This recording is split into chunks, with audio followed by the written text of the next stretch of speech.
5월 8일 어버이날이면서 어버이 주일입니다. 어버이 주일 하면 대부분 다 아마 생각나는 것이 있을 겁니다. 부모님 어버이날, 특별히 부모님에 대한 그 옛 추억들이 아마 있을 것입니다. 저도 돌아가신 우리 선친에 대한 생각이 있습니다. 저희 선친이 겨울이면 마을에 일을 나가게 됩니다. 농한기 때 마을에서 일이 생기면 그때 나갈 때 일을 하시고 저녁 무렵에 이제 들어오실 때면 의뢰히 그 주머니에서 하나를 꺼냅니다. 바로 빵 봉지입니다. 그 시절은 참 가난한 시절이었었죠. 가난한 시절이다 보니까 자식들에게 빵을 사줄 그런 형편이 되지 않으니까 그 아버지는 빵을 드시지 않고 그것을 가져와서 자녀들에게 주신 것이죠. 물론 빵 한 봉지에 우리 자녀는 4명이었거든요. 4명이었는데 그래도 참 그 빵이 참 기억이 많이 났습니다. 지금도 계속 이 말씀을 준비할 때 기억이 나고 늘 그 기억이 떠오릅니다. 아마 저뿐만 아니라 이런 기억들이 많이 있을 것입니다. 부모님께서 베풀으신 그 은혜들이 아마 그 옛날 그 추억들이 아마 많이 있을 것입니다. 오늘 성경 말씀이 특별히 어버이 주일 말씀으로 그리스도인들이 우리 부모님께 어떻게 효도를 해야 되는지 말씀해 주고 계십니다. 이 말씀을 통해서 우리가 하나님의 자녀로서, 성도로서, 믿는 자로서 어떻게 살아야 될지 하나님 말씀의 뜻을 온전히 깨닫고 그 말씀대로 살아가기를 결심하는 은혜의 시간이 되기를 축복드립니다. 효도는 부모님을 잘 섬기는 도리입니다. 구약에서 이 효도에 대해서 아주 좋은 말씀을 우리에게 이미 주셨습니다. 구약의 10계명을 통해서 하나님은 효도를 어떻게 하라고 말씀해 주셨죠. 출애굽기 20장 12절 말씀을 우리 다 같이 받으시겠습니다. 내 부모를 공경하라. 그리하면 내 하나님 여호와가 내게 준 땅에서 내 생명이 길리라. 아멘. 내 부모를 공경하라. 공손히 받들라라는 뜻이죠. 공손하게 부모님을 섬기라는 뜻입니다. 그것이 효도라는 것이죠. 이것이 바로 누가 명령하셨느냐? 하나님께서 명령하신 거예요. 하나님께서 이스라엘 백성들에게 10계명을 주실 때 하나님의 백성으로 살아갈 그 도리로 10가지의 계명을 주실 때 제5계명으로 하나님께서 이것을 명령하신 것입니다. 이것은 단순한 말씀이 아니라 하나님의 명령이세요. 하나님께서 이렇게 살아라, 이렇게 살아야만 된다라고 사람들에게, 이스라엘 백성들에게 명령하신 것입니다. 그 말씀, 바로 하나님 앞에서 부모님을 공경하라고 하셨는데 이 부모님이 그러면 누구시냐는 것입니다. 오늘 이 부모님에 대해서 오늘 본문의 성경에서는 부모님에 대해서 우리에게 말씀해 주십니다. 부모님이 누구신가? 1절에서 3절의 말씀을 보면 첫 번째로 부모님은 누구신지 우리에게 밝혀주고 계십니다. 우리 다 같이 받으시겠습니다. 늙은이를 꾸짖지 말고 권하되 아버지에게 하듯 하며 젊은이에게는 형제에게 하듯 하고 늙은 여자에게는 어머니에게 하듯 하며 젊은 여자에게는 온전히 깨끗함으로 자매에게 하듯 하라. 참 과부인 과부를 존대하라. 아멘. 성경 말씀에 부모님에 대해서 말씀해 주시는데 먼저 누구를 말씀하시느냐? 바로 그리스도 안에 계신, 바로 이 자리에 계신 연로하신 부모님들을 말씀해 주고 계십니다. 그 부모님들이 바로 부모님이라고 그 말씀해 주시며 그 부모님들을 어떻게 대해야 되느냐? 바로 그 아버지 어머니를 대하듯이 육신의 부모님을 대하듯이 역시 똑같이 그렇게 대하라고 말씀해 주십니다. 그렇게 섬기라고 말씀해 주시는 것이죠. 또 젊은 사람들에게는 형제 자매처럼 그렇게 깨끗한 마음으로 그런 자매 형제 자매로 가족으로 그렇게 섬기라고 그렇게 말씀해 주고 계십니다. 교회가 무엇이냐? 바로 교회가 한 가족이라고 말씀해 주고 계십니다. 교회 성도들이 어떻게 부모님이 되셨고 가족이 되셨느냐? 바로 예수님의 명령이시죠. 누가복음 21장입니다.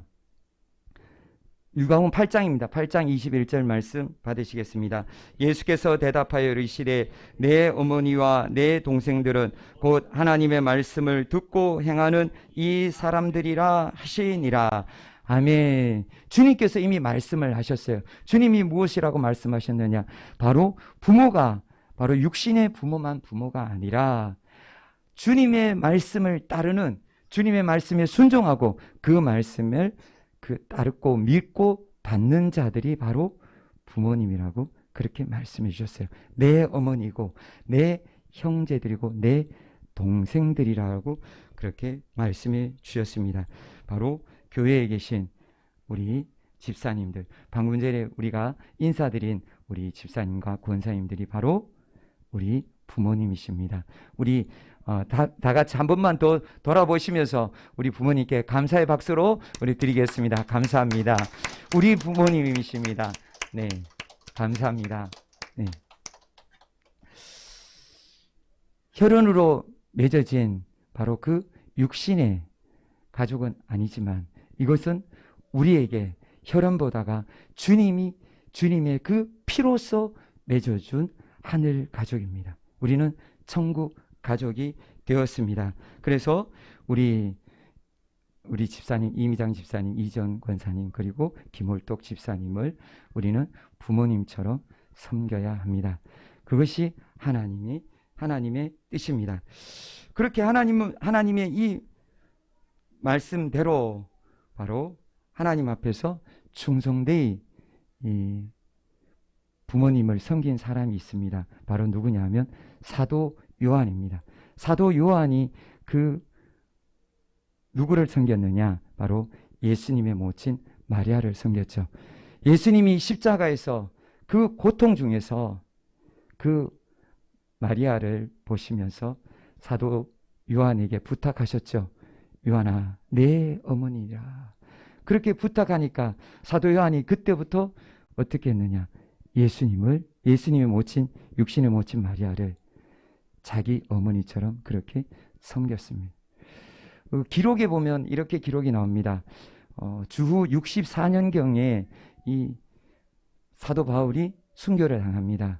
사도 바울이 순교를 당하고 에베소 교회에서도 핍박이 일어납니다. 바로 에베소 교회의 지도자였던 디모데가 죽게 됩니다. 그런데 그 에베소 교회의 사역자로, 담임으로 누가 부임하게 되느냐? 바로 이 사도 요한이 부임하게 됩니다. 그 자리에 누가 같이 했느냐? 바로 마리아와 함께 했습니다. 마리아와 함께 해서 지금도 기록에 남아 있습니다. 그 에베소 교회의 회의록에 나와 있습니다. 거기에 보면 제3차 회의록에 보면 어떤 내용이 있느냐? 요한이 마리아에게 산 위에 있는 산 위에 집을 한 채 지어 드렸다라는 그런 기록이 나와 있습니다. 그렇게 해서 요한이 마리아를 그 에베소에서까지 그렇게 지극히 복양했다라는 그런 기록이 남아 있습니다. 예수님의 말씀대로 그렇게 복양한 것입니다. 그렇게 복양했는데 오늘 말씀은 이제 교회에 오늘 말씀을 우리에게 주시는데 누구에게 특별히 더 관심을 가져야 되느냐? 가난한 과부에게 더 관심을 가져야 된다라고 말씀해 주십니다. 3절 말씀 보시면 참 과부를 존대하라라고 그렇게 말씀해 주고 계십니다. 참 과부라는 것은 바로 정말 의지할 데가 없고 가난하게 살 수밖에 없는, 스스로 살아갈 수밖에 없는, 돌봐줄 친척이 없는 그런 여인들을 외면하지 말고 특별히 존중하라라고 그렇게 말씀해 주셨습니다. 이렇게 주님께서는 우리에게 육신의 부모님뿐만 아니라 영적인 부모님을 먼저 말씀하시며 먼저 영적인 부모님을 섬길 것을 말씀해 주고 계십니다. 그리고 두 번째로 이제 누구를 섬겨야 되느냐? 4절 말씀 우리 다 같이 받으시겠습니다. 만일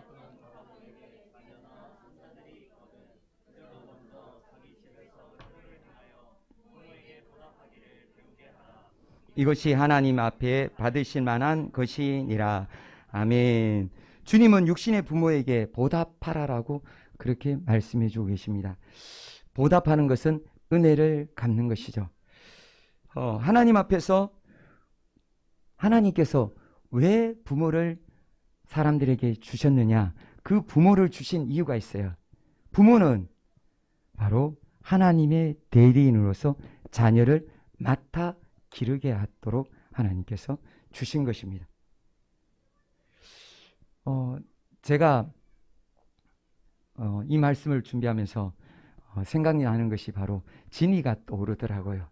진이를 보면 진이가 이제 죽을 먹고 간간히 밥을 조금씩 먹고 있습니다. 그런데 진이가 자기가 먹던 죽보다가 바로 어른들이 먹고 있는 밥에 더 관심이 많습니다. 그 관심이 바로 어른들이 먹고 있는 그 밥에다가 손이 점점 가는 것을 볼 수가 있었습니다. 그때마다 우리 진이 엄마인 송 집사님은 어떻게 합니까? 그래, 마음대로 먹어.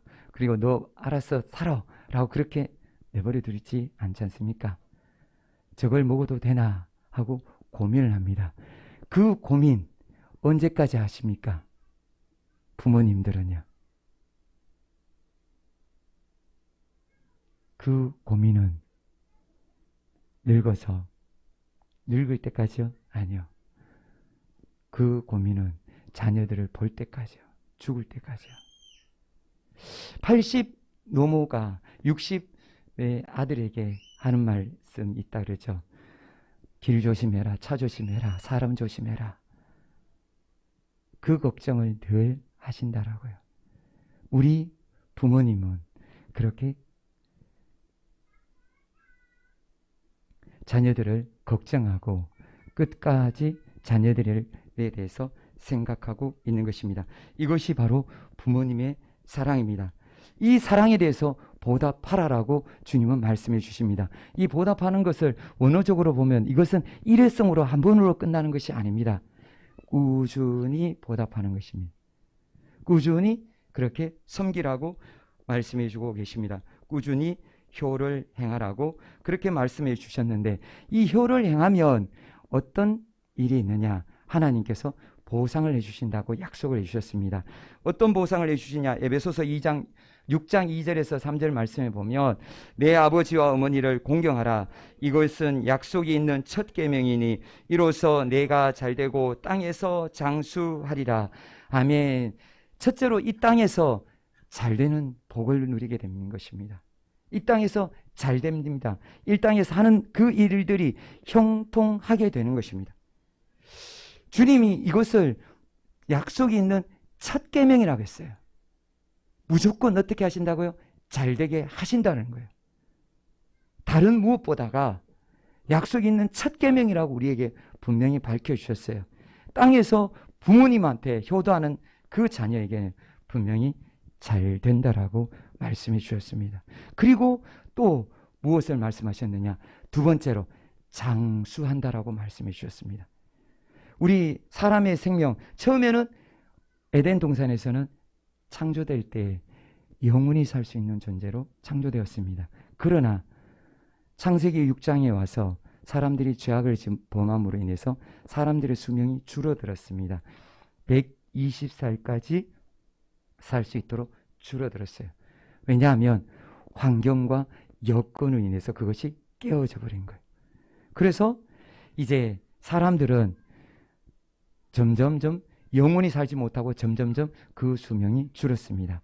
969세까지 살았던 무두셀라가 있는 반면에 점점 줄어들어서 사람들은 지금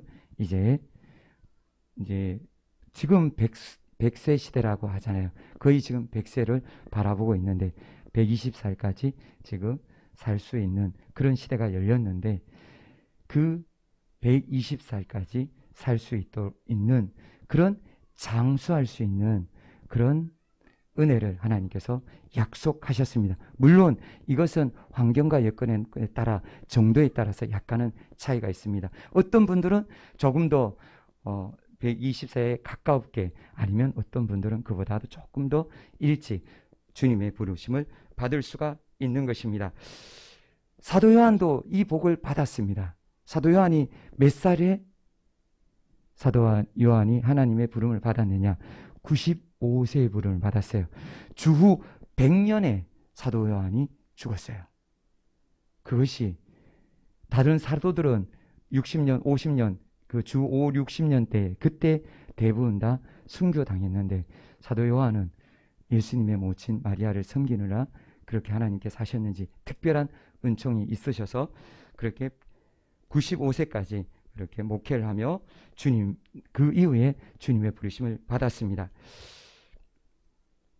그런데 오늘 본문에서 보면 이 부모님께 효도를 하는 것은 당연하고, 부모님과 또 더 계셔요. 누구냐 하면 손자라고 표현되어서 할아버지, 할머니께도 그렇게 효도를 해야 됩니다. 할아버지, 할머니를 기억해야 되는 것입니다. 성경에 보면 전 이 성경 중에서 할아버지, 할머니를 잘 섬겨서 복을 받은 사람이 누가 있을까라고 찾아보았습니다. 성경에서도 할아버지, 할머니를 잘 섬겨서 복 받은 사람이 있습니다. 누구냐? 룻기 4장 15절 말씀 우리 다 같이 받으시겠습니다.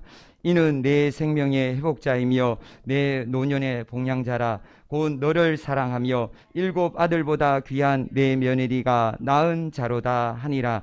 아멘. 이 아기는 동네 사람들이 이 아기가 태어났을 때 너무너무 기뻐서 이 아기에 대해서 이렇게 이야기한 거예요. 이렇게 한 거예요. 이는 내 생명의 회복자며 내 노년의 복량자라. 너를 사랑하며 7 아들보다 귀한 며느리가 낳은 자로다 라고 이렇게 동네 사람들이 이 아기가 태어나는 것을 축복해 주며 그래서 이름을 지었는데 그 이름이 바로 오벳이에요. 오벳이 태어나는 그 이야기가 어디에 나오냐? 룻기에 나와요. 룻기에 나오는데 이 오벳은 할아버지가 이스라엘 유다 지파의 사람이었어요. 유다 지파의 사람으로서 베들레헴에서 살고 있었어요. 그런데 이 오벳의 할아버지 되는 할아버지하고 할머니가 기근이 너무 심하니까 가족을 이끌고, 가족이라 하면 아들 둘을 이끌고 인근 모압 지역으로 이사를 갑니다. 지금 말하면 이민을 간 거예요. 해외 이민을 간 거예요. 바로 국내의 사정이 너무 안 좋다 보니까 모압 땅으로 이민을 해서 거기에서 행복하게 잘 살 줄 알았는데 거기에 도착하자마자 갑자기 이 오벳의 할아버지가 죽고 말아요. 그런데 더더욱 안타까운 것은 두 아들이 모압 여인과 결혼했는데 결혼한 두 아들조차도 바로 또 죽어요. 그래서 이 집안은 갑자기 3명의 과부만 있었어요. 과부가 3명이니 이 시어머니가 이름이 나오미였는데 나오미가 모압 지방에서 살 수가 없었어요. 그래서 이 시어머니는 베들레헴으로 돌아가기로 결심하고 베들레헴으로 돌아갑니다. 돌아가면서 며느리들에게 여기에서 남으라고, 집으로 돌아가라고 했는데 그때 한 며느리가 끝까지 이 시어머니를 따라옵니다. 그 며느리 이름이 바로 룻입니다. 룻은 바로 시어머니에게 이렇게 말을 해요. 어머니의 하나님이 내 하나님이고 어머니의 백성이 내 백성입니다 하며 끝까지 따라가요. 끝까지 따라가서 베들레헴에 도착했는데 먹고 살 것이 있나요? 없어요. 시어머니와 룻은 둘밖에 살 수밖에 없었는데 거기에 룻은 그때부터 시어머니를 복양합니다. 다른 집에 가서 이삭 죽기를 통해서 거기에서 보리 이삭을 주어서 그것으로 미리 이삭을 주어서 그것으로 시어머니를 복양을 합니다. 그때 이스라엘의 율법에 의해서 이 룻이 결혼을 하게 돼요. 바로 보아스와 결혼을 하게 돼요. 보아스와 결혼해서 낳은 아들이 바로 이 오벳이에요. 이 오벳이 바로 할머니 나오미를 봉양을 했어요. 할머니 나오미를 봉양해서 이 오벳이 얼마나 큰 복을 받았느냐. 바로 오벳의 손자가 누구냐? 누구죠? 다윗이요. 다윗. 이스라엘 역사상에서 가장 위대한 왕 다윗 왕이 태어나게 됩니다. 하나님께서 그렇게 큰 복을 바로 이 오벳에게 주었던 것입니다. 할머니에게 효도하면 복을 받게 됩니다. 땅에서 잘되고 장수하게 됩니다. 주님의 약속이 있는 첫 계명입니다. 효도해야 되는 것입니다. 그런데 효도를 하지 않으면 어떻게 되느냐? 디모데전서 5장 8절의 말씀 보면 누구든지 자기 친족 특히 자기 가족을 돌보지 아니하면 믿음을 배반한 자요 불신자보다 더 악한 자니라. 아멘. 자기 친족을 돌보지 아니하면 주님이 거기에 대해서 심판하시는데 특히 더더욱 자기 부모, 자기 조부모를 자기 외조부모까지 포함되는 것이죠. 그렇게 섬기지 않으면 효도하지 않으면 믿음을 배반한 자라고 말씀하세요. 믿는 자라고 하지만 그 사람은 믿는 자가 아니라고 말씀하세요. 배반한 자 어떤 사람입니까? 배교한 자라고 하는 거예요. 이단과 똑같아요. 하나님은 하나님을 섬긴다고 하면서 자기 부모를 섬기지 않는 자, 자기 부모, 자기 할머니, 할아버지를 섬기지 않는 자에게 이렇게 엄중하게 책임을 물으신다라고 말씀하십니다. 우리 주님이 심판하시는 그날, 주님이 재림하셔서 이 땅에 오시는 그날에 효도하지 않은 자에게 하나님 분명히 말씀하셨고 경고하셨습니다. 악한 자라고요. 악한 자라고요. 내가 너희를 도무지 알지 못하는 이 불법을 행하는 자들아 내게서 떠나가라. 그날에 그런 심판의 메시지를 들을 수 있다라고 주님은 경고하시는 것입니다. 분명히 우리는 이 부분에 대해서 우리는 새겨들어야 됩니다. 부모님과 할아버지, 할머니, 우리 우리 직계의 가족, 할아버지, 할머니를 섬기지 않으면 하나님이 책임을 물으십니다. 그리고 또 반계까지도 친족이라고 말씀하셔서 반계 가족도 역시 해당이 되는 것입니다. 반계 가족, 삼촌, 외삼촌, 고모, 이모까지 반계 가족이죠. 그 가족도 역시 마찬가지입니다. 돌아보지 않으면 안 됩니다. 주님은 분명히 우리에게 이렇게 경고의 말씀을 해 주셨습니다. 그러면 우리가 어떻게 효도를 할 수 있을까요? 어떻게 보답을 해야 할까요? 4절 말씀 한 번 더 받으시겠습니다. 만일 어떤 과부에게 자녀나 손자들이 있거든 그들로 먼저 자기 집에서 효를 행하여 부모에게 보답하기를 배우게 하라. 이것이 하나님 앞에서 아멘. 효를 행하여 보답하라 라고 말씀해 주십니다. 효를 행하여, 이 말씀 뜻은 무엇이냐? 바로 이 효를 행하라는 이 말이 원어적으로 보면 경건이라는 단어와 같은 어근이에요. 같은 말이란 뜻이에요. 비슷하다는 뜻이에요. 경건, 바로 어떤 뜻이냐? 또 이 원어적으로 이 효를 행하라는 이 단어의 원어적인 말씀 무엇이냐면 하나님을 두려워하다라는 말씀도 있어요. 이 뜻도 있어요. 하나님 앞에서 경건한 모습이라는 것이죠. 효를 행하는 모습이 하나님께서 원하시는 모습이라는 거예요. 하나님을 참되게 경배하는 그런 경건한 삶이 바로 이 효라라고 그렇게 말씀해 주십니다. 그것을 어떻게 행해야 되느냐? 첫 번째는 3절입니다. 참 과부인 과부를 존대하라 라고 말씀해 주시는데, 존대하라, 이 말씀은 바로 어떤 것이냐, 공경하라라는 말씀과 똑같아요. 십계명에 내 부모를 공경하라, 그 원어가 히브리어라면 이 존대하라는 헬라어인데, 이 헬라어가 바로 히브리어 공경하라의 그 역어예요. 번역하는 그 말이에요. 똑같은 말이에요. 존대하라, 존경하라는 말이에요. 존중하라는 말이에요. 첫 번째로는 무엇을 해야 되느냐? 존경하는 마음을 가져야 합니다. 부모님에 대해서 존경하는 것이 효도인 것입니다. 우리가 누구를 존경한다, 그럼 우리는 누구를 존경합니까? 세종대왕. 그리고 또 누구를 존경합니까? 이순신. 또 존경하는 분 많이 있잖아요. 없으세요? 존경하는 분 너무너무 많잖아요. 그런 많은 분들을 왜 존경합니까? 그분들이 다 어떻게 했어요? 그분들의 삶이 희생하고 헌신하는 삶이었잖아요. 그분들은, 이순신 장군은 목숨까지 바치면서 많은 사람들을 살리려고 그렇게 희생을 했잖아요. 그렇게 희생하고 헌신해서 많은 사람들이 그 업적을 기리기 위해서 존경하고 그를 칭송하지 않습니까?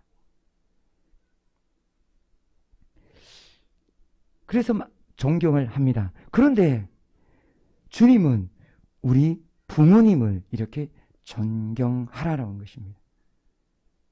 우리 부모님, 교회 안이나 육신적인 부모님을 존경하라. 이 육신의 부모님을 통해서 보면 바로 부모님을 존경하는 이유가 무엇이냐? 우리 부모님 무엇을 하셨습니까? 존경할 만한 일을 하셨습니까? 하셨습니다. 무슨 일을 하셨습니까? 자녀들을 위해서 10달을 드시지도 제대로 못하고 입덧으로 고생하시고, 그리고 10달을 뱃속에서 길러주셨습니다. 10달 동안 뱃속에 계시지 않고 이 자리에 태어난 분은 아마 없을 것입니다.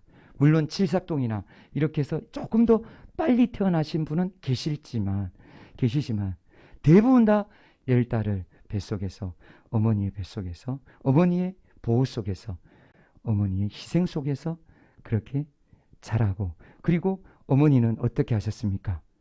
피를 쏟으며 출산하셨습니다. 어머니의 피를 흘리며 태어나게 된 것입니다. 다른 아무것도 안 해주셨다고 해도 바로 이 한 가지만 해도 엄청난 은혜를 받은 것입니다. 이 은혜를 보답해야 됩니다. 그런데 이것을 우리가 어떻게 해야 됩니까? 우리도 이 은혜를 기억해서 존경해야 되는 것입니다. 부모를 존경해야 되는 것입니다. 우리를 위해서 고통과 헌신을 감당하신 바로 부모님을 우리는 존경하는 마음을 가져야 됩니다. 존경하는 마음, 바로 마음 자세에서부터 우리가 부모님을 존경하라고 그렇게 말씀해 주고 계십니다. 부모님을 마음으로 존경하십니까? 말씀에 순종하길 원합니다. 주님은 우리에게 존대하라라고 분명히 말씀해 주셨습니다. 그 존대를 바로 지금 참 과부인 그 과부를 존대하라는 그 말씀을 통해서 우리 교회에 계신 영적인 부모님도 역시 존경을 해야 되는 것입니다. 부모님을 존경하는 우리 모든 성도인들이 되시기를 축복드립니다. 그리고 두 번째로 우리가 무엇을 해야 되느냐? 데살로니가 전서 5장 16절에서 18절 말씀 우리 다 같이 받으시겠습니다. 항상 기뻐하라, 쉬지 말고 기도하라, 범사에 감사하라. 이것이 그리스도 예수 안에서 너희를 향하신 하나님의 뜻이니라. 아멘. 두 번째는 감사하는 말을 해야 합니다. 감사해야 됩니다. 감사하는 것이 바로 하나님의 뜻입니다. 세상에서 가장 행복한 사람이 누구냐? 감사하는 사람이라고 탈무드에서 이렇게 이야기하고 있습니다. 하나님께 감사하고 세상의 모든 일, 범사에 하나님은 감사하는데 그 중에서도 누구에게 감사해야 되느냐? 바로 부모님께 감사해야 됩니다. 부모님께 감사의 말씀을 드려야 되는 것입니다. 우리가 받은 은혜가 너무너무 많기 때문인 것입니다. 태어난 은혜뿐만 아니라 우리를 어떻게 하셨습니까? 우리를 길러주신 은혜, 우리에게 업어주고 안아주고 위로해주고 빨래해주고 옷 사주고 옷 입혀주고 그리고 공부시켜주고 또 결혼시켜주고 우리에게 베푼 은혜가 아마 헤아릴 수가 없을 것입니다. 그런 큰 은혜를 우리가 받았습니다. 그것을 받고 우리는 어떻게 해야 됩니까? 감사하는 말을 드려야 되는 것입니다. 감사의 말씀을 드려야 되는 것입니다. 그런데 때때로 감사를 하지 못하게 하는 적이 있습니다. 감사를 방해하는 적이 있습니다. 누굴까요? 사탄이죠. 사탄이 어떻게 감사를 하지 못하게 할까요?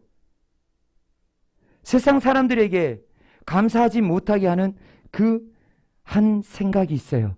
어떤 생각일까요? 비교입니다. 감사하지 못하도록 비교라는 그런 생각을 집어넣습니다. 비교가 사람들의 속에 들어갈 때 바로 어떻게 되느냐? 감사가 사라지고 원망과 불평이 싹트기 시작하며 그것이 앞서기 시작합니다. 감사할 줄 모르는 사람이 되어버립니다. 스트레스가 생기고 왜 나는 하면서 짜증과 그리고 불만을 토로하게 되는 것입니다. 많은 사람들이 비교하면서 부모님이 주신 그 은혜를 잊어버리고 어떻게 합니까? 내가 받을 권리를 침해당하겠다고 서로 유산 상속으로 인해서 싸우게 되고 왜 나는 이거밖에 안 물려주고 왜 나는 이거밖에 안 주냐고 그렇게 다투고 화를 내고 악한 생각을 합니다.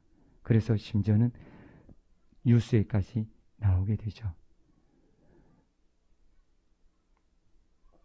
자기 마음의 상처를 받고 그 박탈감 속에 고통스러워하다가 결국 그런 악한 일도 저지르게 되는 것입니다.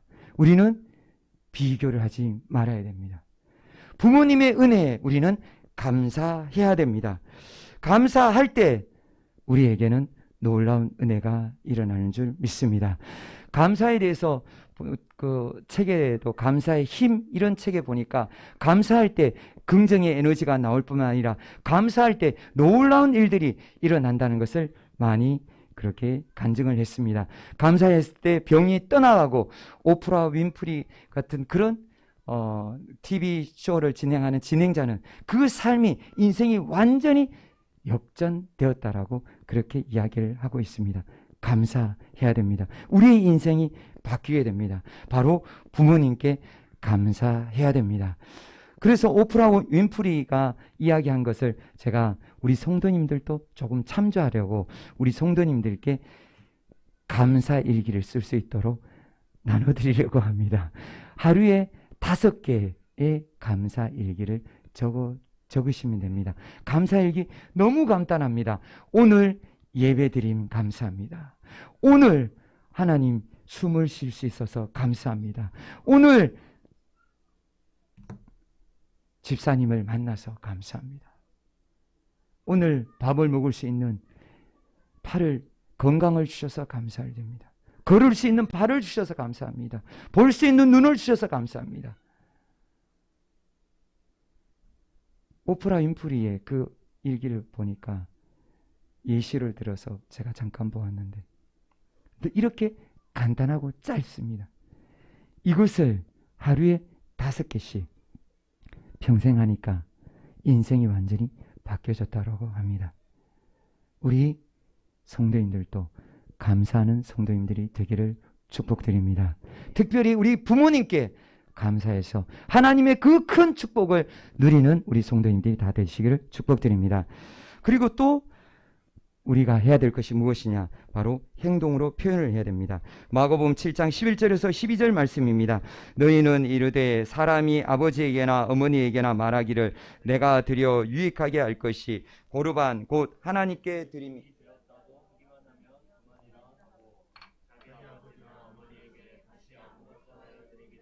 가지 아니하여. 아멘. 마음으로 말로만 그렇게 감사하는 것이 아니라 행동으로 표현하는 것입니다. 주님은 부모님에게 이렇게 행동으로 표현하기를 명령하셨습니다. 표현하지 않는 사랑은 사랑이 아닙니다. 주님은 분명히 우리에게 행동으로 표현할 것을 말씀해 주셨는데, 그러면 어떻게 행동으로 표현하느냐? 우리가 부모님께 효도하는 그 효도의 방법 중에서 가장 첫 번째가 우선적으로 해야 될 것이 바로 무엇이냐면, 행동하는 것은 찾아뵙는 것입니다. 찾아뵙는 것이 가장 우선적인 것입니다. 찾아뵐 때 부모님들의 마음이 위로가 되고 그 마음이 기뻐지는 것입니다. 지난 제가 목요일 날 안동에 잠깐 다녀왔는데 장모님을 잠깐 뵀는데 장모님께서 너무너무 울먹울먹 하시려는 거예요. 잠깐이라도 보니까 너무 좋다라고. 잠깐이라도 찾아오니까 너무 고맙다고. 건강이 약해지셨는지 마음이 좀 약해지셨는지 그 모습 보니까 제가 마음이 좀 아팠습니다. 부모님은 이렇게 찾아오는 것을 너무너무 기대하고 기다리고 계시는 것입니다. 우리 성도님들 부모님을 찾아가야 됩니다. 부모님을 찾아가서 부모님을 만나 드려야 됩니다. 그리고 그 다음에는 행동을 해야 됩니다. 손을 잡아드리고 안아드리고 그리고 물질로 작은 선물로 섬겨야 되는 것입니다. 부모님은 큰 선물 바라지 않습니다. 아주 작은 선물이라도 부모님께 섬기는 것을 부모님은 원하십니다. 작은 정성, 작은 음식 만들어 드리는 것을 부모님은 기뻐하시는 것입니다. 우리는 효도가 크고 화려한 것이라고 생각하는데 그것이 아닙니다. 아주 작은 것에서 부모님은 기뻐하는 것입니다. 이렇게 우리는 보답을 해드려야 됩니다. 보답하지 않으면 어떤 결과가 일어납니까? 청개구리의 그 이야기 아시죠? 부모님이 소천하시고 난 다음에 울어도 소용이 없습니다. 그때는 늦습니다. 오늘 본문을 통해서 주님은 그리스도인으로서 하나님의 자녀로서 우리가 어떻게 살아야 될지 우리에게 분명히 밝혀주셨습니다. 먼저 존경하는 마음을부터 가져야 합니다. 존경하는 마음, 그 마음으로 출발해서 부모님을 향해서 날마다 감사의 그 말을 전할 수 있어야 합니다. 감사의 말. 그리고 행동으로 부모님을 섬길 수 있어야 하는 것입니다. 4절 말씀 우리 다같이 한 번 더 받으시겠습니다. 만일 어떤 과부에게 자녀나 손자들이 있거든 모들로 먼저 자기 집에서 효를 행하여 부모에게 보답하기를 배우게 하라. 이것이 하나님 앞에 받으실 만한 것이니라. 아멘. 이것이 하나님 앞에 받으실 만한 것이니라. 주님은 분명히 우리에게 말씀해 주셨어요. 이 효도를 하나님이 받으신다라고요. 이 효도를 기억하시고 이 효도를 통해서 잘되게 하시고 장수를 누리게 하시고 이 땅의 축복을 누리게 하신다라고 우리에게 약속해 주셨습니다. 이것은 약속이 있는 첫 계명이라고 분명히 우리에게 말씀해 주셨습니다. 이 약속의 계명을 순종하시기를 축복드립니다. 축복드립니다. 주님께서 우리 성도님들 모든 성도님들이 하나님을 기쁘시게 하고 그리고 부모님을 기쁘시게 하고 그리고 우리 영적인 부모님들을 기쁘시게 하고 우리 하나님 앞에서 말씀에 순종해서 하나님의 그 복을 누리시는 우리 모든 성도님들이 되시기를 주님의 이름으로 축복드립니다. 우리 다 같이 기도하시겠습니다. 기도할 때 우리 스스로를 돌아보시길 원합니다. 우리의 모습, 우리가 효자인지 불효자인지 한번 돌아보시길 원합니다. 저는 이 말씀을 준비하면서 저는 너무너무 찔렸습니다. 제가 불효자고 제가 정말 악한 자인 것을 깨달았습니다. 제가 비교를 했고 제가 많은 불평을 했고 원망을 했음을 깨달았습니다. 저처럼 부모님 앞에 불효자인 자녀분들 계십니까? 이 시간 회개하고 이제부터 우리는 주님이 말씀하신 대로 효자가 되어야 됩니다. 효도해야 됩니다. 주님이 경고하셨습니다. 믿음을 배반한 자요 악한 자라고 경고하셨습니다. 하나님을 두려워해야 됩니다. 육신의 부모, 교회의 영적인 부모, 우리 부모님들에게 우리가 따뜻한 말, 존경의 마음, 그리고 섬김의 효도를 우리가 표현의 효도를 해야 됩니다. 우리가 회개하시고 하나님 앞에서 우리가 이 시간 우리가 이런 사람이 되게 해달라고 주님 앞에 효도하는 사람이 되게 해달라고 우리 다 같이 주여 부르시면서 기도하시고 우리 또 한 가지 나라와 민족의 구원을 위해서 우리 다 같이 주여 부르시면서 기도하시겠습니다.